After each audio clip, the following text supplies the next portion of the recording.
libro 11 es conocido como la Galería de los Héroes de la Fe.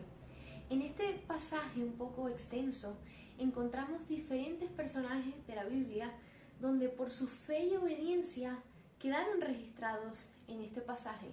Tenemos el caso de Noé, que al ser advertido por Dios acerca de las cosas que aún no se veían, con temor preparó el arca donde él y su familia se iba a salvar. También vemos el ejemplo de Abraham, que fue llamado por Dios a dejar su tierra, su parentela, e irse a un lugar, a una tierra que no conocía, una tierra extranjera, y él por fe lo hizo y le fue contado por justicia.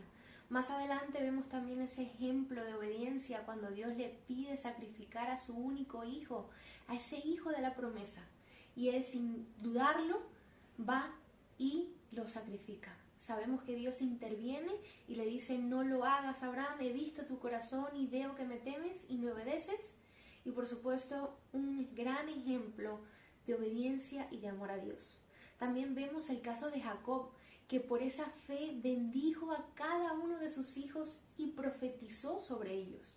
Vemos también a José, que dio mandamiento acerca de sus huesos, porque él sabía que Dios iba a visitar a su pueblo en la tierra de Egipto para llevarles a la tierra prometida dada a sus antepasados, una promesa dada a sus antepasados. También tenemos el caso de Moisés, que dice la palabra que rehusó a todo lujo, comodidad, de estar en el palacio, de ser egipcio, de criarse como egipcio, por ir detrás de los vituperios del pueblo en el desierto. Y así pues podríamos mencionar muchos más. Pero debo confesarte que hace algún tiempo, leyendo este capítulo de Hebreos 11, me llama la atención encontrar un personaje que no entendía el por qué el Espíritu Santo lo dejó reflejado aquí. ¿Qué hace este hombre aquí? Y quiero leerte en Hebreos 11, versículos 32 al 34, lo que dice la palabra. ¿Y qué más digo? Porque el tiempo me faltaría contando de Gedeón, de Barak, de Sansón, de Jefté, de David, así como de Samuel y de los profetas, que por fe conquistaron reinos, hicieron justicia, alcanzaron promesas, taparon boca de leones, apagaron fuegos impetuosos, evitaron filo de espadas, sacaron fuerzas de debilidad, se hicieron fuertes en batallas, pusieron en fugas ejércitos extranjeros. Y sí, el personaje que me chocó un poco ver reflejado en estas líneas es Sansón. Conocemos muy bien la historia de Sansón porque la hemos escuchado desde pequeños, en las escuelas dominicales, lo conocemos por su fuerza, por su cabello, pero si recordamos bien la historia y la vida de Sansón, fue un desastre. Sansón, el ejemplo que encontramos en él como que no es tan bueno, pero es aquí donde Dios habla a mi corazón y me confronta y me hace ver que toda la Biblia, por supuesto, es inspirada por el Señor, por su Espíritu, pero que en toda la Biblia, amados, encontramos a hombres y mujeres como tú y como yo.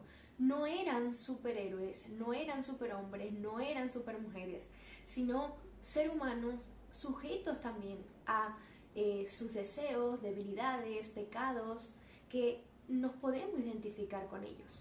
Por supuesto que marcaban la diferencia que estos hombres se arrepentían, reconocían y buscaban a Dios de todo su corazón. Y es aquí donde marcamos la diferencia, cuando nos acercamos a Dios en ese arrepentimiento. Entonces, por supuesto, al estudiar la vida de Sansón, pude comprender el por qué entonces aparece reflejado en Hebreos 11. Y de verdad que te animo a que te tomes tu tiempo y puedas sacar estas perlas que encontramos en la vida de Sansón. Hay mucha enseñanza que por temas de tiempo no podemos abarcar, pero que vale la pena estudiar porque es de gran bendición para nuestras vidas. La vida o la historia de Sansón la encontramos en el libro de los Jueces, capítulos del 13 al 16. Es corto, así que perfectamente en casa lo podemos valorar. Antes de comenzar a desarrollar un poco la enseñanza que el Señor ha puesto en mi corazón y que quiero compartir contigo, me gustaría darte un breve contexto para ubicar a nuestro personaje, a Sansón.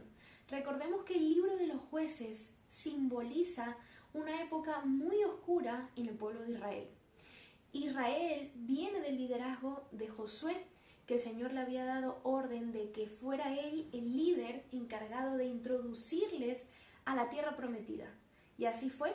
Una vez en la tierra prometida, reparten los territorios para cada tribu y pues prosiguen a conquistar ciudades, etc. Y dice la palabra en Jueces capítulo 2, versículo 7, que mientras vivió Josué, toda esa generación sirvió a Jehová, adoraban a Jehová y anduvieron en sus caminos. Pero más abajo, en el versículo 10, dice que una vez muerto Josué, se levanta una generación que no conocía a Jehová. Y de aquí en adelante se desarrolla esta triste historia del libro de los jueces sobre el pueblo de Israel, que una y otra vez ellos hacían lo malo, pecaban delante de Dios y el Señor los entregaba a sus enemigos, pero clamaban a Dios y el Señor en su bondad, en su misericordia, les mandaba un libertador para salvarlos. Y eso es lo que ha hecho Dios a lo largo de la historia con su pueblo, que ha mandado libertadores y por supuesto mandó a su Hijo para salvarnos del pecado y de la muerte eterna. Es pues en este contexto donde ubicamos a Sansón. Dice el capítulo 13, versículo 1, los hijos de Israel volvieron a hacer lo malo ante los ojos de Jehová, y Jehová los entregó en mano de los filisteos por 40 años. Aquí, una vez más, el pueblo había hecho lo malo y el Señor los había entregado a sus enemigos.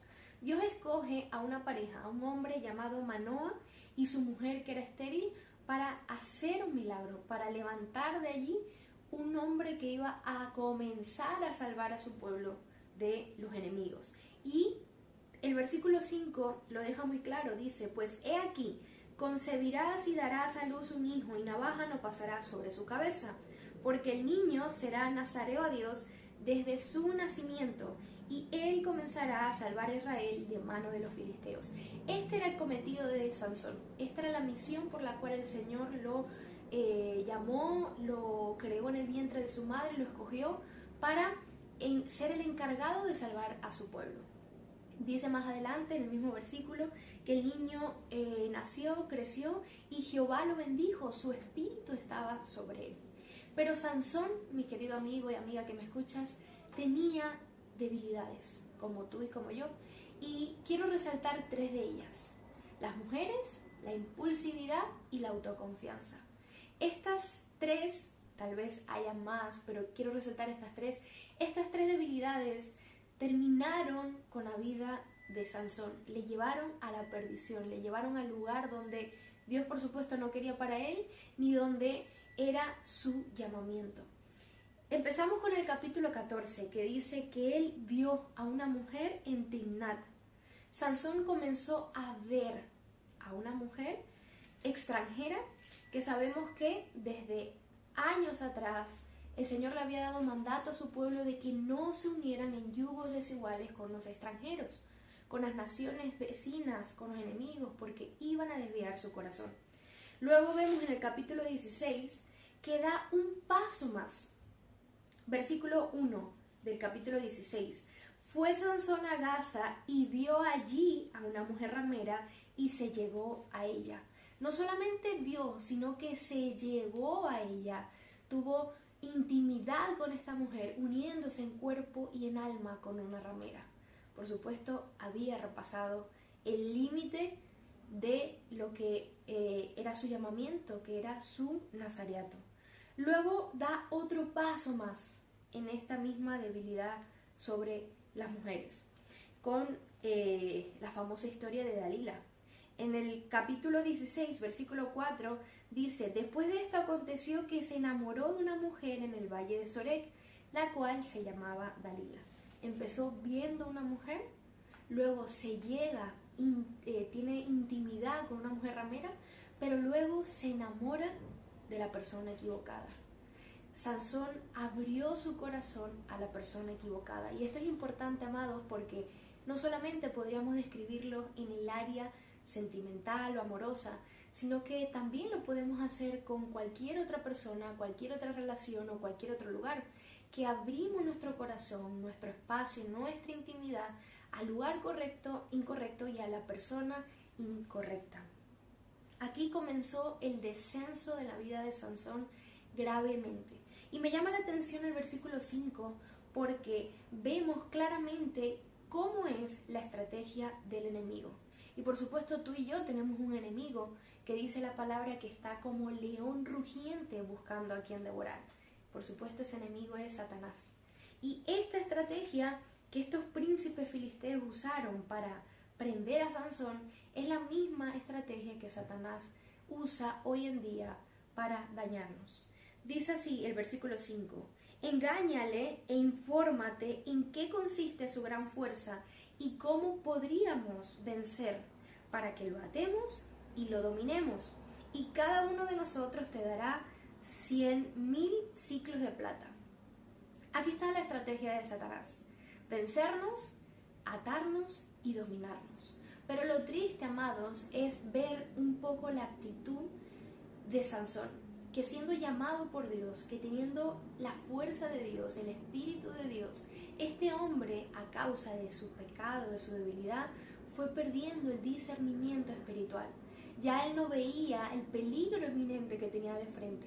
No veía cómo claramente su enemigo, representado por esta mujer, estaba buscando las maneras y las artimañas de engañarle. Y dice la palabra, conocemos la historia, que esta mujer día tras día buscaba la manera de sacarle esa información y cuál era el secreto de su fuerza. Pero Sansón no fue sabio para ponerle un stop, para ponerle un parado a esta mujer y decirle no, y decirle no voy a descubrirte mi secreto, no voy a sobrepasar el llamado que Dios me ha dado por ti o por lo que fuera que tuviera delante. Luego en el versículo 15 finalmente llega la triste realidad que sabemos que iba a pasar, versículo 15 al 17. Y ella le dijo: ¿cómo dices yo te amo cuando tu corazón no está conmigo? Ya me has engañado 3 veces y no me has descubierto en qué consiste tu gran fuerza. Y aconteció que, presionándole ella cada día con sus palabras e importunándole, su alma fue reducida a mortal angustia. Le descubrió pues todo su corazón y le dijo: nunca a mi cabeza llegó navaja, porque soy nazareo de Dios desde el vientre de mi madre. Si fuere rapado, mi fuerza se apartará de mí y me debilitaré y seré como todos los hombres. Qué triste es ver que Sansón cavó su propio hoyo y que con sus propias palabras él fue paso a paso hasta que cayó en las garras del enemigo. Y recordemos lo que dice la palabra, amados, que el poder de la vida y de la muerte está en nuestra boca, que muchas veces nuestras palabras nos condenan o nos salvan, nos favorecen o nos perjudican. Y este hombre, en juego o queriéndose sobrepasar del pecado, como dice Proverbios, que andará el hombre sobre las brasas sin que sus pies ardan. Este hombre estaba jugando con fuego y terminó quemándose. Sus palabras, donde él decía: si me ataren con cuerda y me ataren aquí y me ataren allá, seré como los hombres. Pero finalmente él reveló su secreto y con sus propias palabras cavó su fin. Y así fue, él descubrió su secreto. Dice la palabra que vinieron los filisteos a prenderlo, pero me llama mucho la atención el versículo 19, que dice que Dalila llamó a un hombre para que le rapare, para que le quitare de su cabeza 7 guedejas que representaban 7 trenzas en la cabeza de Sansón. Te dejo esta tarea para que lo investigues, está súper interesante. ¿Qué significan estas 7 guedejas en la cabeza de Sansón? Pues tiene un significado espiritual muy interesante, y que recordemos que la cabeza simboliza la autoridad, que le fue quitada a Sansón 7 partes de esa autoridad por el problema de su pecado y de sus debilidades. Te dejo esa tarea para que lo investigues, está súper interesante, pero así fue. Este hombre procedió a rapar cada una de estas trenzas dejándole indefenso y por supuesto sin la fuerza, sin ese poder que venía del Señor. Pero aún así me impacta ver la respuesta de Sansón. Y por supuesto tampoco es de impactarnos porque nosotros hemos respondido muchas veces de la misma manera. Sansón dice en el versículo 20 que esta vez saldré como las otras y me escaparé. Él tenía la plena certeza en su ignorancia que Dios estaba con él y que él iba a seguir salvándose y saliéndose con la suya, pero no fue así. Dice el mismo versículo, pero él no sabía que Jehová ya se había apartado de él. No fue en ese momento cuando le cortaron las trenzas. Desde hace mucho tiempo ya Jehová se había apartado de él y él tal vez no se había percatado, no había querido regresar a esa comunión con el Señor, regresar hacia el llamado que él tenía desde el vientre. Pues sabemos cómo termina esta historia, que llegan los filisteos, le quitan los ojos y él es llevado a la cárcel, donde pasaría el resto de sus días. Pero si nos quedamos hasta aquí en la vida de Sansón, podemos ver lo triste, lo malo, podemos pensar, pero ¿qué podemos aprender hasta aquí de Sansón? Pero no olvidemos lo que dije al principio, que el Espíritu Santo lo deja registrado en esa galería de los héroes de la fe de Hebreos 11, por una razón. Y quiero animarte con este final, con la vida o el final de Sansón, porque nos ha pasado de muchas maneras. Y recordemos que Dios es el mismo ayer, hoy y siempre. Dice el capítulo 16, versículo 28, pero quiero leértelo en la Nueva Traducción Viviente. ¿Qué fue lo que hizo Sansón entonces para aparecer como ese héroe de la fe? Entonces Sansón oró al Señor: Señor soberano, acuérdate de mí otra vez. Oh Dios, te ruego que me fortalezcas solo una vez más. Con un solo golpe déjame vengarme de los filisteos por la pérdida de mis dos ojos. Eso fue lo que hizo Sansón. Él se arrepiente, él clama a Dios y le pide una vez más que su fuerza esté con él y que le dé esa gracia para poder vengarse de sus enemigos.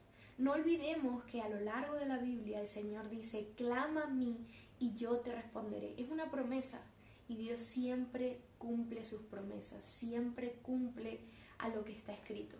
Y eso fue lo que hizo Sansón: buscar a Dios, arrepentirse, buscar fuerzas de la debilidad y volver a aquel que siempre había estado con él desde pequeño, desde el vientre, que le había llamado, pero que él por sus propios caminos y decisiones se había apartado. Y lo mismo nos puede pasar a ti y a mí. Dios está ahí, pero somos nosotros quienes decidimos apartarnos por nuestras malas decisiones, por nuestro pecado, por nuestros caminos. Por eso quiero animarte hoy a que si estás como Sansón, que siente que echó a perder su llamado, su ministerio, su guía, su caminar, aún hay tiempo. Solo necesitas clamar una vez más y pedirle al Señor perdón, pedirle al Señor que te vuelva a poner en ese camino para que a diario nos mantengamos siguiendo el camino. Esto también me hizo recordar la parábola que encontramos en el Evangelio de Mateo, capítulo 21, porque se nos olvida muchas veces que podemos también nosotros fallar y que de hecho a diario lo hacemos. Fíjate lo que dice el capítulo 21 de Mateo en la parábola de los dos hijos. Pero, ¿qué os parece? Un hombre tenía dos hijos y acercándose al primero le dijo: Hijo, ve hoy a trabajar en mi viña. Respondiendo él dijo: No quiero, pero después arrepentido fue. Y acercándose al otro le dijo de la misma manera. Y respondiendo él dijo: Sí, Señor, voy. Y no fue.